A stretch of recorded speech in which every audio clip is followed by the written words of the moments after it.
Well, good morning. Grab your cup of coffee. I've got mine. We're going to talk about this Fender stuff. I was thinking about doing a video on the main channel, but the entire internet is going crazy about it, and I don't know that I want to contribute any more than just sharing some kind of thoughts about it here. So I really this is an interesting one. If you follow me at all, you'll know that I am pretty passionate about intellectual property. I'm very pro intellectual property. If you invent something, if it's your idea, then you should be able to protect it. You should be able to not let other people copy it. You should be able to fight that. You should be able to own and profit from your own intellectual property, and you should be able to protect the right to do that. That's my official stance. Okay. And in situations where there have been clear legal wins on this, for example, the double cream bobbin from DiMarzio, the Gibson Les Paul shape, the Gibson peg head shape, the Fender peg head shape, like Telecaster and Stratocaster peg head shape. Those things make sense. Those have been clear legal battles that have been fought. I've actually, one of my buddies is the lawyer who fought for a lot of that stuff, and so I am pretty. I get it. Like, it's really important to me. I think that stuff's really important. Where it gets weird with the guitar stuff, though, is where it's less clear. Okay, very clearly in the United States, Fender lost the ability to defend the Telecaster and the Stratocaster shape, and they're basically like generic, right? When you think guitar shape, electric guitar shape, you think Stratocaster, and that's a legal victory as well. So it cannot be trademarked. So that's good. So that means that we can make copies and whatever. This thing in Europe is different. So they got a legal win. Fender got a legal win in Europe based on copyright, which is art. So people conflate copyright and trademark. It's not the same. We don't need to get into that now. If you want me to do a video that clearly explains patent, copyright, and trademark, I'm happy to do so. I'm fairly well informed on it, doing what I do. But for honest, so it's not important right now. It kind of is, but it's not. Copyright's different. Copyright is art-based. So basically saying that the shape of the body of a Strat, according to European copyright and trademark laws, is a piece of art, which is sort of weak. It's sort of weak. Okay, so it's just Europe, though. It's the EU. It's not the whole world. It's not the United States. They have completely different intellectual property frameworks. They have different consumer protections. In fact, they're probably better in Europe. Usually, this doesn't feel like that, but they usually are. So this isn't Fender suing every boutique builder in the world. The original one was Yiwu Philharmonic Musical Instruments, and we'll get back to them in a minute and why that's important. But basically, they were an Alibaba importer, and they were importing direct clones. So I can understand. And here's the other thing that people need to understand. In order to fight Chinese IP, you have to basically get dirty.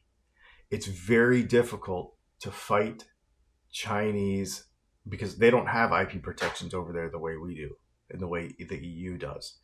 So in order to get somebody like AliExpress, this company who manufactures for AliExpress and distributes through AliExpress, to stop importing products that are ripoffs, you have to get dirty because they don't have, in the United States, it's easy. In the EU, it's easy. But to fight China, you have to get dirty. And so that's what Fender did here. And I understand why they did it. I 100% understand why they did it. If I had the means to do it, I would do it if they ripped me off too. Okay. So protecting their IP makes 100% sense.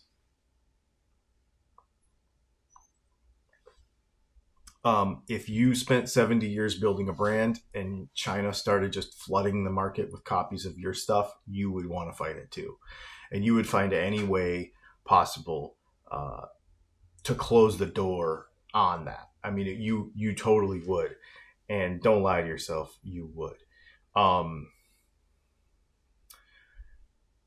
But the problem is that guitars aren't iPhones, right?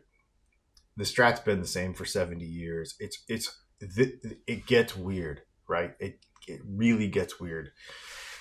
And this is why, I hate it, because as much as I care about IP, I feel like Fender is doing this wrong. And I can definitely feel where I can understand where other people who disagree with it, I get it. It's tough because now you've got companies like Sir Tom Anderson, and there's a bunch of actually companies in Europe too that specifically make guitars in Europe who now are told that they can't do this anymore. I don't know. I don't like that. I don't like that. I don't understand it. I don't understand why Fender is taking it so far, because at some point they're going to hurt themselves. We all know, and they may already have. You may have already made a consumer decision to not buy from them anymore, right? And there may be a lot of people like that. I get that. It feels gross. It feels gross because there's going to be a lot of collateral damage to businesses, to lives over this, and consumer choice. It's going to be the opposite of consumer protections when products start to go away and a monopoly is established. We don't have that here in the United States because our consumer protections are different and the law is applied differently. But that's going to happen in Europe. And what people in the United States don't understand is that the European market is bigger than the United States market. There's more people. There's more people in the EU than there are in the United States. And the ancillary countries that are affected by the EU, like the way the economy works over there, it's a much. I don't understand it. I'll just tell you right now, I don't know. This is partly speaking out of the side of my head, but I will say that I know for sure it is a fact that the market is bigger over there. I don't know exactly how that all works, but I do know it's bigger than the United States. And so those of us that are like, well, it's not the United States, it's a huge deal. It's a huge, huge deal. That being said, do I think that the internet is overreacting? Yeah, I do. They always do. You always do. We always do. Absolutely. Fender's not suing Sir right now in the United States. Maybe they're, I bet they do have, there's probably some, we haven't had, I know Phil got some confirmations on some stuff, so I don't want to speak against what he said because I know he actually talked to some people. So I'm sure there are some direct C&Ds and various things like that. But the reality is, this is right now, the actual legal precedent is on one company, and it is direct copy imports. Okay. Have they gone? Could they go scorched earth?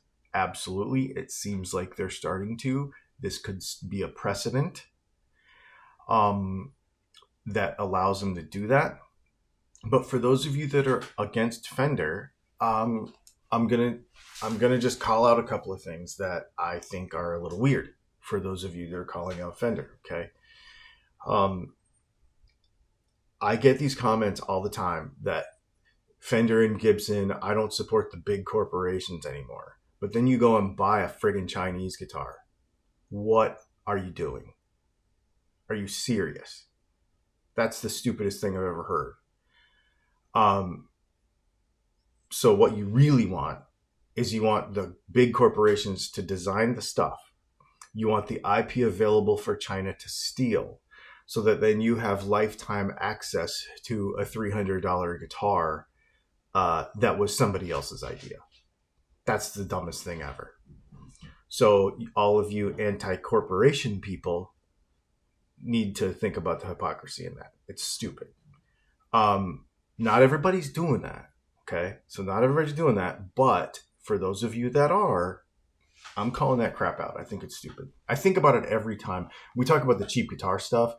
You know, that's the part that bugs me probably the most. This issue is what probably bugs me the most about it, is the commoditizing. In fact, that company, Yiwu Philharmonic, when you go to their website, on the top of their website, it says Yiwu China Commodities City. That's what they're doing to our art. Okay? It says it right on their website, which I think is hilarious. So you want to talk about your corporate greed. You want to talk about all that. They are stealing. Okay? Those import guitars that you're buying are stealing. They're stealing. You want to talk about corporate greed, then don't talk out both sides of your head. So my take on it is this. There's a couple things.